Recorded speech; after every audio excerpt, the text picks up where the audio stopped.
Ես շատ վատ էի տանում որոշ պատմաբանների և պատմագիտական շրջանակների քաղաքականությունը, որոնք ամեն ձև փորձում էին ապացուցել, որ Ուռարտուն հայկական չի։ Ուռարտույց հրաժարվելու մասնագիտական քողի տակ էդ իմ համար դա հասկանալի չէր, և ես մի օր Ռադիկ Մարտիրոսյանի հետ ունեցա հետևյալ զրույցը, որ իհարկե ես հարգում եմ գիտական ակադեմիական ազատությունները, որ որևէ իշխանություն ժողովրդավարական իրավունք չունի սահմանափակելու կամ ուղղորդելու գիտական միտքը, այդքանով հանդերձ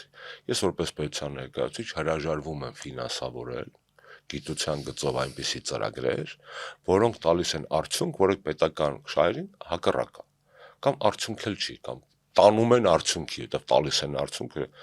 եւ ասացի, որ այլևս գիտպետկոմը իմ հանձնարարությունը ստանալու է սահմանի պատմագիտության մեջ